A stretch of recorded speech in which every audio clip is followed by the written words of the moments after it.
하나님, 사랑으로 우리를 구원하신 하나님께 감사와 찬송과 영광을 올립니다. 믿음의 조상 아브라함이 기근을 피해서 가나안 땅에서 애굽으로 갔습니다. 근데 그곳에 갔더니 사람들이 자기를 혹 죽일지 몰라서 부부가 이런 약속을 합니다.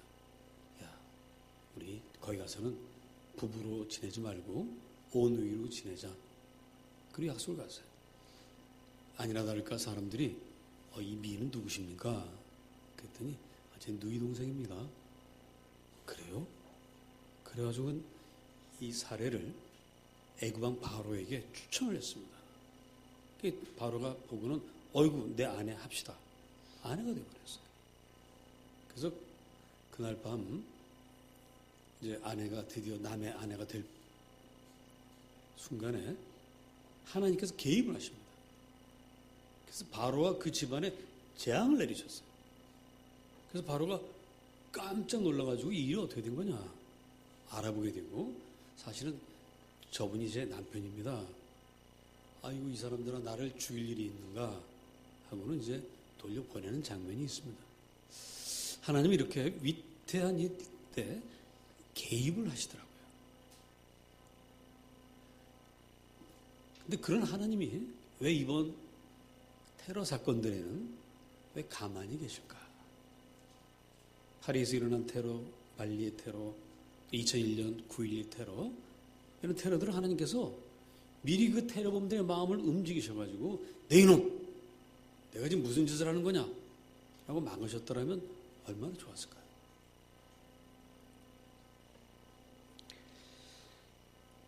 자, 왜 하나님은 분명히 살아 계시는데 지금도 역사하고 계시는데 왜 이런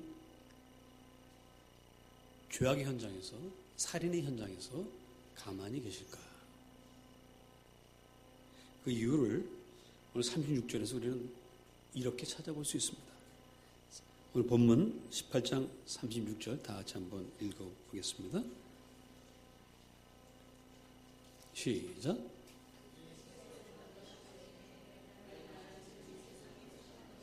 예, 내 나라는 이 세상에 속한 것이 아니라 그래서 나는 세상 일에 관심이 없다. 이렇게 들립니다. 전쟁과 테러를 우리 하나님께서 강 건너 불 보듯 하시는 것처럼 들립니다. 왜? 내 나라는 이 세상에 속하지 않았기 때문에. 그래서 이 말씀 우리에게 많은 오해를 불러일으킬 수 있습니다. 세상 일에는 무관심한 하나님. 그냥 세상을 창조해 놓고 우리끼리 알아서 살라고 내버려 두신 하나님이신가? 한때는 그렇게 하나님 이해하신 분들도 있습니다. 이실론이라고 해서 하나님 시계를 만든 장인처럼 만들어 놓고 시계가 저절로 돌아가게 내버려 두신다는 거죠. 그렇게 하나님을 생각했던 적도 있습니다. 사실 그 테러범들이 믿는 그들의 신, 보복과 증오의 신에 비하면 내버려 두는 신이 어떠면 더 나을 수도 있겠죠. 그러나 우리가 알고 있는 하나님은 그런 하나님이 아니십니다. 하나님 우리 삶, 역사에 개입하시고 우리 개인의 삶에도 간섭하세요. 그래서 이스라엘 백성들이 애굽에서 종살이하고 400년 동안 너무 고통스러워하고 하늘을 향해서 부르짖으니까 그 사람들을 구원내셨어요. 모세를 통해서. 또 여러분 한 분 한 분의 삶 관심을 갖고 계십니다. 어느 정도로 관심을 갖고 계시냐면 우리 모든 것을 다 알고 계세요. 우리는 한 번도 세려고 생각해 본 적도 없는 이 머리카락 수도 하나님은 다 아신다는 겁니다. 여러분들이 머리 감을 때 이 개수가 빠지는 거 우리 몇 개 빠지는지 모르죠? 하나님은 그것도 알고 계실 정도로 우리의 삶 속에 깊이 간섭하고 함께 하십니다. 그런데 왜 오늘 주님은 내 나라는 이 세상에 속하지 않았다 라고 말씀을 하실까?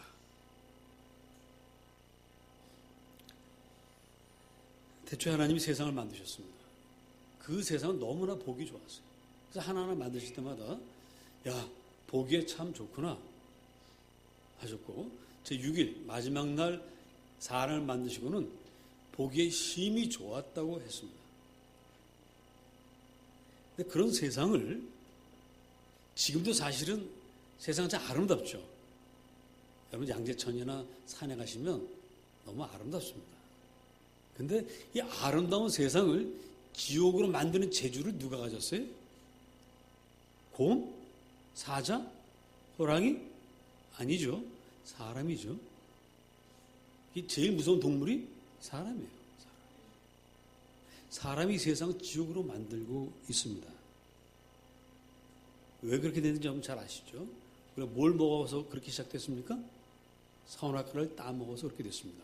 근데 선악과라는 건 뭐냐? 따먹은 본래 동기가 뭡니까? 내가 누구처럼 된다고요? 하나님처럼 되려고 선악과를 따먹었습니다. 이것이 근본 문제예요.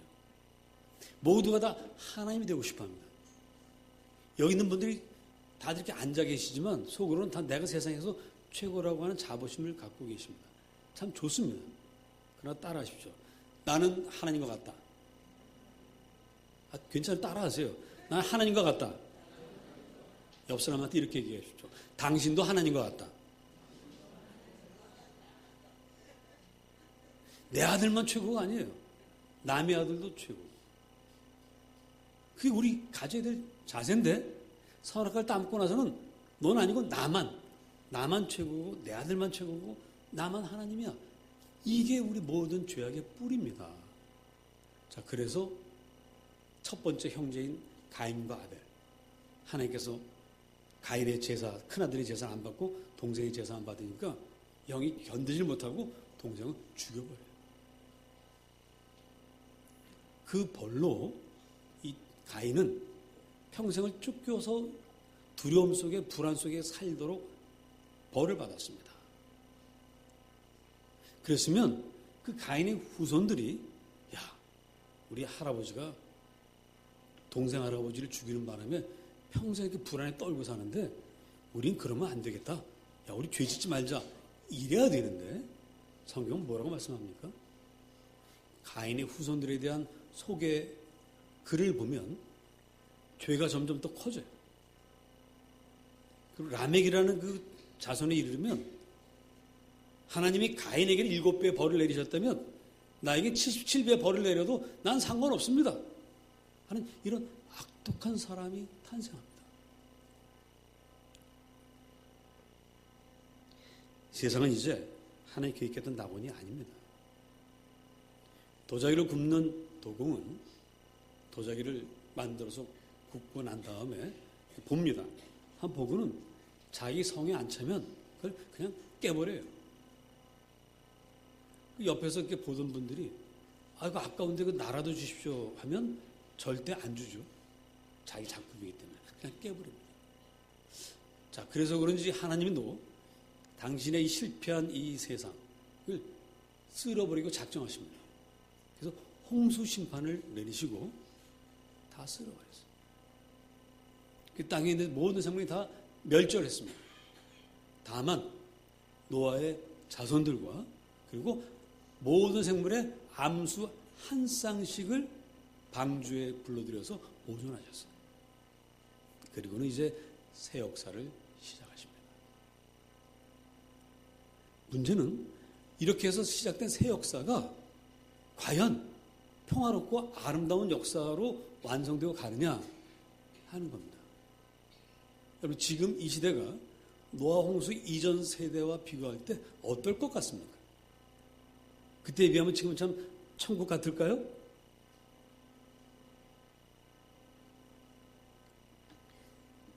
여러분, 세상에 나가면 집하고 너무 다르죠. 집에서는 어떤 실수를 해도 엄마가 야, 괜찮아 그럽니다. 그러나 사회에 나가면 작은 실수 하나도 용서받기 어렵고요. 실수가 계속 반복되면 회사에서 잘리고요.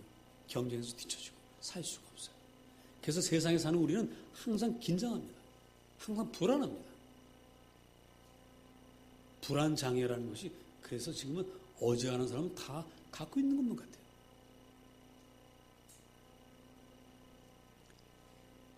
그러면 하나님께서 노아의 일가족을 남겨서 새로운 역사를 시작하신 것이 실패로 끝날 거를 모르고 하셨을까? 만약 그렇다면 하나님은 정말 무능력하죠. 그러나 그렇지 않습니다. 하나님은 심판하고도 여전히 인간의 죄악이 있을 것이라는 걸 알고 계세요. 창세기 8장 21절을 보면 여호와께서 찾아보시겠습니까? 창세기 8장 21절 여호와께서 그 향기를 받으시고 그 중심에 이르시되 내가 다시는 사람으로 말미암아 땅을 저주하지 아니하리니 이는 사람의 마음이 계획하는 바가 어려서부터 악함이라. 하나님은 홍수 심판 한 번 했다고 해서 인간이 근본적으로 바뀔 것이라고 생각하지 않으셨어요.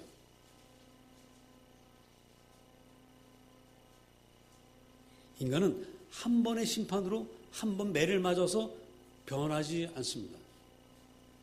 여러분 자녀들을 양육할 때도 잘못했을 때 한두 번 매를 들면 그 다음부터 다시는 그 잘못 안 합니까?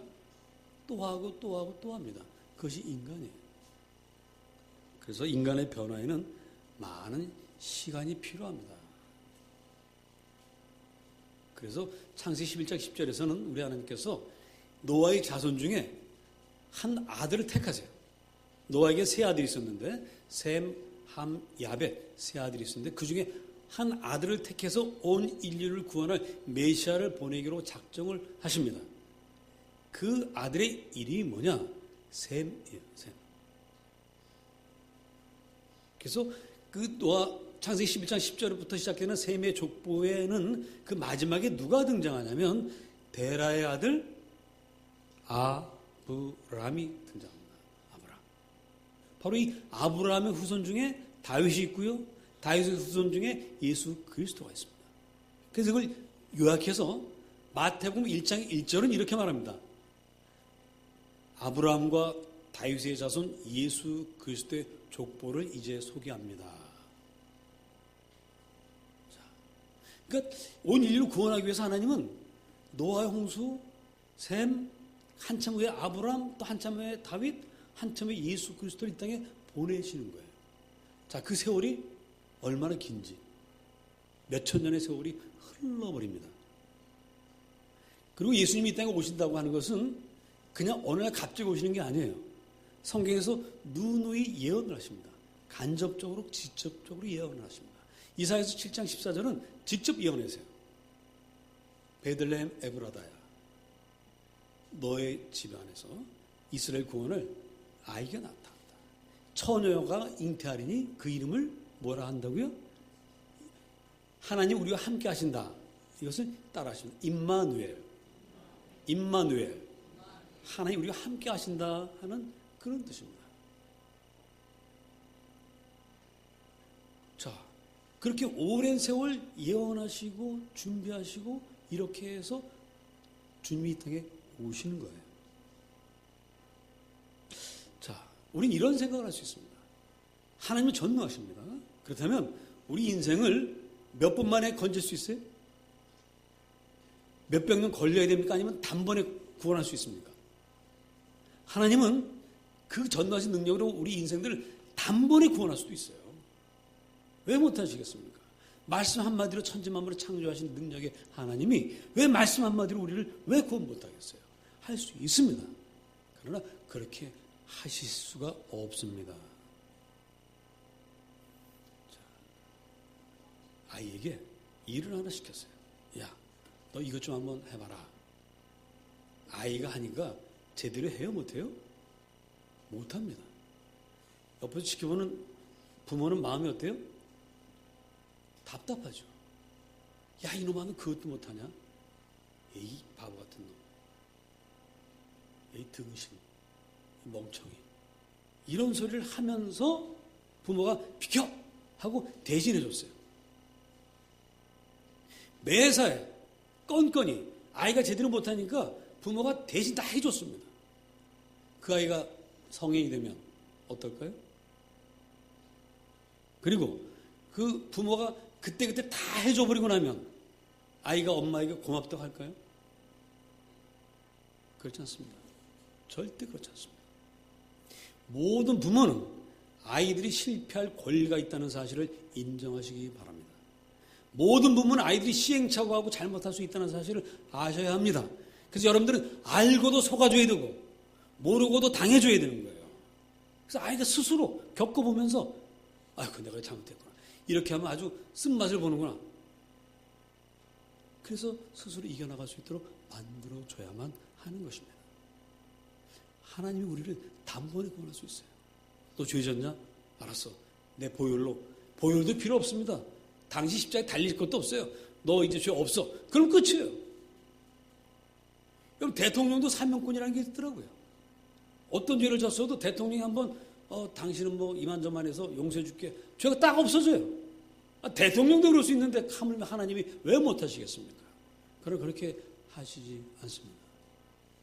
만일에 하나님이 우리가 철저하게 자기 죄를 뉘우치고 회개하지 않은 상태에서 그때 당신이 답답해가지고 다 용서해 주셨다면 인간은 어떨 것 같습니까? 다시는 죄를 짓지 않겠다고 할까요? 하나님 구원에 대해 정말 진심으로 감사하며 눈물 흘리며 찬송을 드릴까요? 여러분, 누가복음 15장을 여러분 잘 아시죠? 집을 나간 탕자 이야기가 나옵니다. 자, 이 탕자가 집을 나갔더니 신나게 나갔습니다. 야, 아버지 없이 내 인생 내 멋대로 한번 살아봐야지. 나갔습니다. 실패했어요. 완전 바닥에 떨어졌습니다. 바닥도 어느 정도 바닥이냐면 돼지가 먹는 그 쥐염 열매라고 하는 그것을 먹어야만 하는 비참한 상태에 빠졌습니다. 그때 이 아들이 깨닫습니다. 뭘 깨닫느냐면 나는 아버지의 아들이라고 불릴 만한 자격이 전혀 없다. 그럼에도 불구하고 내가 살아나려면 아버지에게로 가야 된다. 그래, 그렇다면 이제 아버지에게 가서 주인님, 나를 종으로 써주세요 라고 하자 하고 갑니다. 그 아들을, 그 못된 아들을, 그 멍청한 아들을 아버지는 또 기다려요. 미련하게 기다립니다. 언제 올지도 모르는 그 아들을 날마다 동구 밖에 나와서 기다립니다. 왜? 하나님은 그 아들을 사랑하시니까. 그래서 돌아왔습니다. 돌아와서 아버지가 잔치를 벌이고 송아지를 잡고 풍악을 울리고, 그런데 성경은요 그 뒤에 이 아들이 호의호식하고 배가 부르고, 그러니까 다시 또 옛날 생활이 그리워서 또 짐을 싸갖고 아버지 유산을 몰래 훔쳐서 나갔더라는 기록이 있어요, 없어요? 없죠. 저 여러분이 그 죄 가운데 헤매고 고통당하다가 예수 믿고 구원받았는데 에이 다시 예수 버리고 세상으로 나가야지 할 분이 여기 있습니까? 할렐루야. 없습니다. 왜 탕자의 비유가 성경에 나오는지, 왜 하나님 우리가 죄 가운데 서로 죽이고 죽고 슬퍼하고 고통하는 이 현실을 왜 간섭하지 아니하시는지 이유를 아시겠습니까? 여러분, 사실 우리는 하나님 너무 괴롭히고 있습니다. 하나님 앞에서는 하나님 모든 지구촌 70억 인구가 다 하나님의 자녀입니다. 세상의 모든 사람들은 두 가지 종류밖에 없습니다. 하나는 하나님의 자녀, 또 하나는 하나님의 자녀가 될 사람, 둘밖에 없어요. 우린 그런 눈으로 봐야 됩니다. 우리는 무슬림, 기독교, 불교 따로따로 원수가 될 그런 사이가 아니에요. 하나님 보실 때는 모든 사람 하나님의 자녀가 되어야 할 사람들입니다. 그런데 그런 사람들이 서로 미워하고 원수 삼고 죽이고 있으니 하나님이 얼마나 가슴이 아프시겠습니까? 부모 가슴에 대못을 박아도 우리는 정말 날마다 대못을 받고 있습니다. 그럼에도 불구하고 우리 하나님은 단번에 우리를 구원할 수가 없으신 겁니다. 왜? 그렇게 했다가는 다시 돌아가니까. 인간의 죄성이 얼마나 뿌리가 깊고 얼마나 집요한지.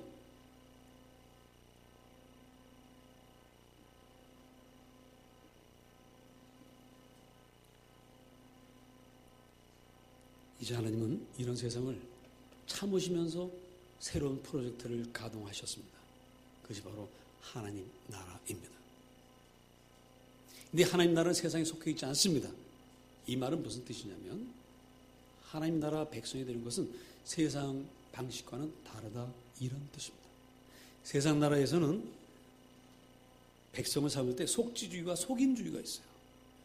내 부모가 대한민국 부모면 과테말라 가서 태어나도 대한민국 국민이 됩니다. 우린 그 속인주의를 택해요. 그러나 미국 같은 나라는 여행을 왔다가도 거기서 태어나면 뭘 줘요? 미국 시민권을 줍니다. 왜 그럴까요? 옛날에 미국에 백성이 없으니까 하나라도 더 자기들 시민 삼으려고 그렇게 했던 거예요. 우리도 머지않아 그렇게 될 겁니다. 왜? 아이를 안 낳으니까. 외국 사람들에게도 이 땅에 태어나면 시민권 줄 날이 곧 올지도 모르겠어요. 또 그것은 어떤 면에서 굉장히 바람직한 일이기도 합니다. 더 이상 이 나라도 좀 피부색과 종교와 언어와 문화로 차별하지 않고 다 뭉뚱그려 함께 사는 사회가 될 수 있다면 그것도 좋은 방법이죠. 자, 그런데 세상 나라는 그런 식으로 그 나라에 드러나는 것이 아니라 따라 하십니다. 무릇 진리에 속한 자는 내 음성을 듣나니, 이 새로운 하나님의 나라에는 진리에 속하여서만 들어갈 수 있어요. 진리가 뭐죠? 우리 요한복음 14장 6절을 찾아서 다 같이 읽습니다. 여러분 성경책 요한복음 14장 6절.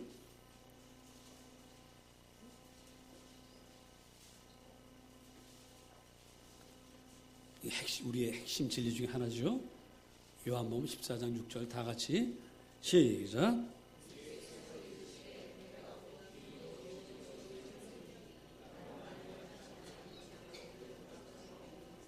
예. 길이요 진리이시고 생명이신 주님을 믿음으로만 하나님 나라 백성이 될 수 있습니다. 여러분은 예수님을 진리라고 믿으십시오.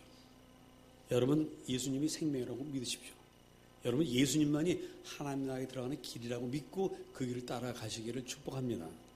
자, 그런데 그럼 이 진리이신 주님을 받아들인다는 게 뭐냐? 그것은 바로 십자가와 부활의 삶을 살아가는 거예요. 주님의 뒤를 따라가는 것입니다. 주님께서 말씀하십니다. 너희가 누구든지 나를 따르려거든 각자 자기 십자가를 지고 나를 따르라고 그랬어요. 따라서요, 저와 여러분도 여러분 주변의 원수들을 위해서 대신 죽어줄 각오를 하시기 바랍니다. 여기서 아멘 안 하시면 더 이상 설교할 수가 없어요. 여러분, 그 원수를 사랑한다는 것처럼 참 괴로운 일이 없죠. 보기도 싫고 함께 있기도 싫은데 그 원수를 사랑해요? 더군다나 원수를 위해서 대신 죽어줘요? 저도 최근에 원수가 하나 생겼습니다. 근데 그 원수를 사랑하고 그 원수를 위해서 희생하려고 하니까 승질나서 못하겠어요. 그래서 아직까지도 못했어요. 근데 오늘 이 말씀을 준비하면서 회개하고 사랑하기로 했습니다. 성령께서 하실 줄 믿습니다. 여러분도 원수를 사랑하셔야 돼요. 그래야만 우리가 생명을 얻습니다. 십자가를 통과해야만 부활할 수 있습니다. 진리를 따른다, 진리에 속한다는 얘기는 바로 우리가 그렇게 살겠다라고 결심하는 것이고 실천하는 것입니다. 여러분에게 이것을 실천할 수 있는 복이 임하기를 축복합니다. 세상도 진리를 말합니다. 우리 주님만 평화를 말하는 것이 아니라 세상도 평화를 말합니다. 그러나 세상이 말하는 평화는 주님이 말하시는 평화와 다릅니다. 주님이 말하시는 평화는 원수를 위해서 내가 죽음으로 만들어지는 평화라면 세상의 평화는 원수를 죽여버림으로 얻는 평화입니다. 여러분, 로마 제국이란 큰 제국이 있었습니다. 2000년 전 예수님 당시에 있었던 제국이죠. 로마라고 하는 작은 도시에 7 언덕에 시작된 이 도시국가가 세력을 하나하나 넓혀나가면서 큰 제국을 만들었습니다. 그렇게 해서 그 로마 제국은 너무 평화로웠어요. 그 평화를 무슨 평화라고 하냐면 로마의 평화, 팍스 로마나라고 합니다. 이 평화를 어떻게 이뤘느냐? 로마가 진격해 들어갑니다. 그 나라 백성들이 항복을 합니다. 그럼 관용을 베풀어요. 총독을 세우고 너희는 이제 우리 백성이다. 근데 로마에 저항합니다. 그러면 죽입니다. 어떻게 죽이느냐? 한때 로마와 어깨를 나란히 했던 나라가 있습니다. 북아프리카의 카르타고라고 하는 나라예요. 여러분 그 카르타고 유명한 장군, 알프스를 넘어서 로마를 쳐들어갔던 장군 기억나십니까? 한니발 장군이라고 있습니다. 그 한니발 장군의 카르타고를 로마가 이제 드디어 쳐들어갑니다. 항복하려고 합니다. 항복 안 합니다. 좋다. 싸웠어요. 싸우고는 카르타고 돌 위에 돌 하나도 남지 않도록 모든 건물을 다 무너뜨리고요. 카르타고 사람들을 한 사람도 남기지 않고 다 죽였어요. 그렇게 해서 만들어지는 것이 로마의 평화입니다. 오늘 이 지구촌, 우리가 얻고자 하는 평화는 그런 평화는 아닌가. 2001년 9.11 테러가 일어났을 때 저는 그럴 때 이때 이렇게 설교했습니다. 우리는 이 테러를 응징함으로 평화를 가져올 수 없습니다. 우리 십자가가 부활을 통해서만 평화를 가져올 수 있습니다. 테러를 전쟁으로 응징하면 더 무서운 테러가 일어납니다. 2001년, 2015년, 14년이 흘렀습니다. 이제는 누구나 테러 때문에 여행도 못 가고 호텔에도 못 가고 극장에도 못 가는 불안에 떠는 시대가 됐습니다. 원수를 죽여서 얻는 평화는 평화가 아니고요. 일시적인 친밀일 뿐이에요. 원수를 죽임으로 얻는 평화는 더 무서운 공포를 가져옵니다. 그래서 주님은 원수를 위해서 당신이 죽으셨습니다. 우리는 주님의 제자입니다. 우리는 주님처럼 십자가를 지고 따르겠다라고 해서 여기까지 오신 분들입니다. 여러분과 제가 그렇게 할 수 있기를 주님께 빌어봅니다. 할 수 없을까요? 여러분, 나는 할 수 없지만 성령님이 함께 하시면 할 수 있습니다. 지난 13일에 파리 테러로 한 남자가 아내를 잃었습니다. 그분이 편지를 썼어요. 그것이 공개됐습니다. 그 편지를 읽고 설교를 마치겠습니다.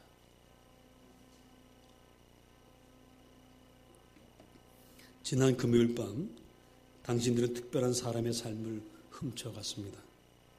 내 인생의 사랑, 그리고 내 아들의 어머니였던 사람입니다. 그러나 당신들은 나의 증오를 결코 가져가지 못할 것입니다. 당신들은 내가 분노와 증오로 답하기를 원하겠지만 분노로 답하는 것은 당신들을 그런 인간으로 만든 무지함과 다를 것이 없습니다. 겁에 질려 내 이웃들을 의심의 눈초리로 바라보고 내 안전을 위해 자유를 포기하기를 바랄 테지만 당신들은 틀렸습니다. 난 지금까지와 마찬가지로 살아가겠습니다. 당신들은 작은 승리를 거뒀을지도 모르겠지만 그 승리는 오래가지 않을 것입니다. 아내가 날마다 우리와 함께할 것을, 당신들이 절대로 가지 못할 자유로운 하나님의 나라에서 다시 만날 것을 난 알고 있습니다. 난 더 이상 당신들에게 시간을 낼 수 없습니다. 난 지금 막 낮잠에서 깬 갓 17개월 된 아들에게 가야만 합니다. 기도하겠습니다.